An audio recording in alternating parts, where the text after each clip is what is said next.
प्रथम भगत के पिताजी यदि कुछ करना है तो प्रथम भगवान की केवल और केवल क्या करो, भक्ति करो। प्रथम भगति संतन कर संगा। पहला तो ये नियम है कि संतों का संग करो। दूसरी गति मम कथा प्रसंगा, गुरुपद पंकज सेवा। तीसरी भगति अमान, चौथी भगति मम गुण गण तरहि कपट तजी गान। महाराज कह रहे हैं कि यदि कुछ जीवन में करना है तो केवल मंत्र का ही जप करना चाहिए। कैसे? मंत्र जाप मम दृढ़ विश्वासा, पंचम भजन सुभेद प्रकाशा। मंत्र जाप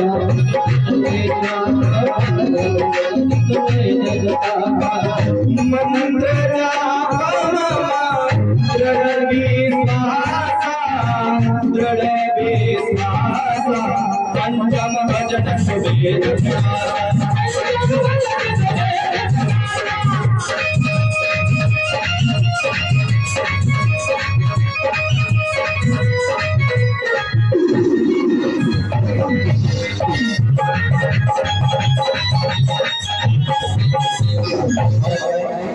क्या करना चाहिए? छठदाशील विरक्ति कर्म, भगवान का ही भजन। मंत्र जाप मम दृढ़ विश्वासा।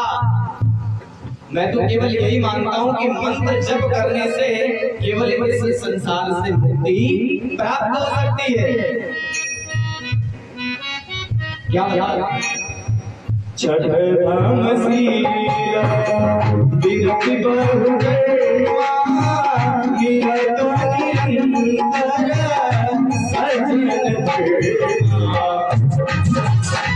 इस जीवन का लक्ष्य क्या है? इस जीवन का उद्देश्य क्या है? मंत्र जाप मम दृढ़ विश्वासा, पंचम भजन सुभेद प्रकाशा। इस कलिकाल रूपी समय से पार होने के लिए क्या करना है? मंत्र जप।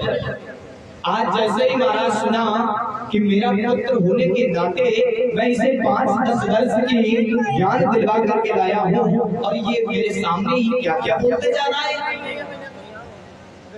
अरे कुछ तो समझना चाहिए इसे ना। आज बहुत क्रोधित हो गया हिरण्याक्ष और इतना क्रोध में तमतमा गया कि दैत्यों को आज्ञा दी थी कि इसे ले जाओ और इसे मार डालो जाकर के। आज जैसे ही महाराज भक्त प्रहलाद को दैत्य लेकर के गए हैं, ले जाकर के कहां ले गए हैं? पर्वत पर। तो महाराज बहुत प्रकार के मारण मोहन सब करवा लिए, परंतु भक्त प्रहलाद का कुछ बिगाड़ ना सके। क्यों? क्योंकि भगवान का भजन कर रहा था। इसलिए भक्त को कौन कौन सी सजा दी गई है? महाराज पर्वतों से गिराया, पानी में डुबाया, होलिका ने जलाया, विष पान कराया, मारण मोहन सब कुछ करवाया, भोजन बंद करवाया, फिर भी कुछ नहीं बिगाड़ पाया। तब संडा मर्ग जी को बुलाया और संडा मर्ग जी को अपनी तलवार निकाल करके मारने के लिए दौड़ा। एक बार तो गलती माफ कर दी जाती है, परंतु इसने नवधा भगति कहां से सुन ली, कहां से याद कर ली? अरे हम तो यही सोच रहे थे कि ये भक्त है।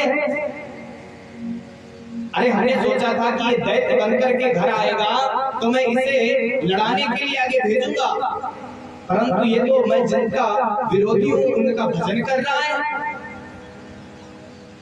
जीवन का लक्ष्य महाराज मेरा व्यर्थ हो गया। आज महाराज भक्त प्रहलाद से पूछा कि अरे तू बहुत भजन कर रहा है, क्या है तेरा भगवान? कहाँ है तेरा भगवान? तो भक्त प्रहलाद क्या कह रहे हैं? हरि व्यापक सर भद्र समाना। क्या कह रहे हैं? मेरा ईश्वर कण कण में व्याप्त है। कैसे? हरि व्यापक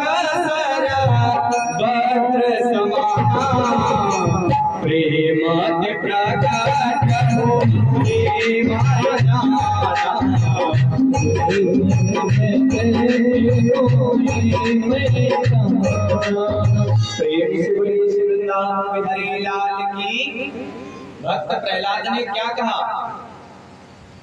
अभी आप लोगों ने सुना भक्त प्रहलाद ने क्या कहा, बताइए। आप लोग कथा तो बड़ी गौर से सुन रहे, ध्यान से सुन रहे हैं, हम भी सुन रहे हैं, हम सुनाते जा रहे हैं, आप सुनते जा रहे हैं। तो भक्त प्रहलाद ने क्या कहा है हिरण्याक्ष से, बता सकते हो आप लोग? नहीं। भक्त प्रहलाद क्या कह रहा है? हरि व्यापक सर्वत्र समाना। अरे मेरा जो ईश्वर है, हरि जो है वो सर्वत्र समाना, हर जगह पर व्याप्त है। पर मिलेगा कैसे? प्रेम प्रकट मोहि में जाना। अरे प्रेम करो ना, अभी प्रकट हो जाएगा। आज जैसे ही महाराज हिरण्याक्ष को ये बात बताई तो हिरण्याक्ष ने कहा, क्या इस खंबे में तेरा भगवान है? तो बोले हाँ है। बोले इस पृथ्वी में भी भगवान है? तो बोले है। बोले ऐसा कोई कण नहीं है जिस कण में ईश्वर व्याप्त ना हो। आज महाराज जब इस खंबे का नाम लिया, कहा कि क्या इस खंबे में भी तुम्हारा भगवान बैठा हुआ है? तो भक्त प्रहलाद ने कहा, यदि प्रेम से पुकारोगे तो महाराज दौड़े हुए चले आएंगे। राधे राधे जब वो चले आएंगे बिहारी। अरे प्रेम से बुलाओ तो सही। तो महाराज जैसे ही हिरण्याक्ष ने एक पंच जमाया और महाराज खंबे से मारा है, सोई महाराज खंबे को विदीर्ण करते हुए महाराज नरसिंह भगवान प्रकट हो जाते हैं। बोले नरसिंह भगवान की। आज महाराज खंबा को फाड़ करके नरसिंह भगवान निकले, हिरण्याक्ष को सुंदर गति प्रदान की। अब महाराज भगवान का इतना क्रोध क्यों?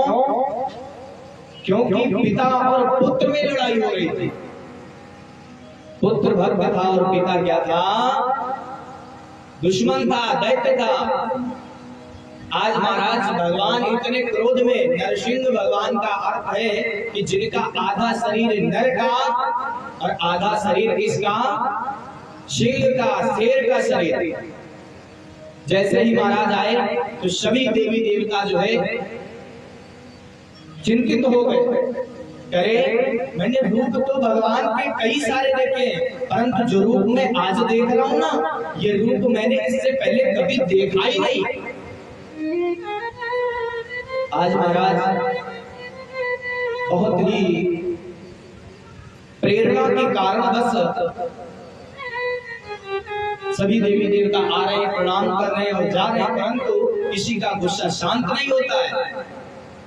आज महाराज हिरण्याक्ष को पकड़ लिया और पकड़ करके अपने ऊपर बैठा लिया, अपनी गोद में ले लिया और मारने के लिए बोला कि कहां हो तुम? आज तेरी मृत्यु अवश्य होगी। क्या कहा? तेरी मृत्यु अवश्य हो गई आज। तो हंसने लगा। क्यों हंसने लगा?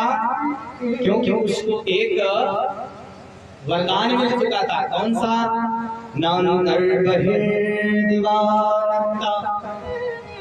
मन्यस्मादपि चायुधैः न भूमो नाम्बरे मृत्युर्न नरैर्न मृगैरपि। महाराज क्या वरदान प्राप्त था कि मुझे इस कण के किसी भी अस्त्र शस्त्र से नहीं मारा जाता।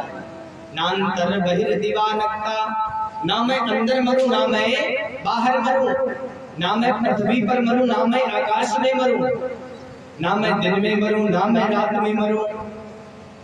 किसी भी प्रकार से उसने सारे वरदान ले लिए। आज नरसिंह भगवान कह रहे हैं कि अरे हिरण्याक्ष, तुमने वरदान तो मांग लिया, परंतु तुम्हें ये नहीं पता कि ये सत्ता किसकी चल रही है। आज महाराज बड़े भाव के साथ में भगवान ने अपने घुटनों में बैठाया है और कह रहे हिरण्याक्ष, तुझे बहुत चिंता हो रही थी ना कि न दिन में मरूं न रात में मरूं और साल के 12 महीने में भी ना मरूं।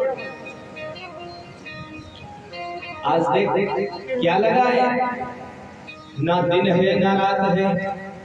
कौन सी वेला है? संध्या कालीन की वेला, गोधूली वेला। ना अंतर न बहिर दीवानता, ना ही अंदर हो ना ही बाहर हो, गेट की चौखट पर हो। गेट की ना तो अंदर हो ना ही बाहर हो, ना ही दिन है ना ही रात है।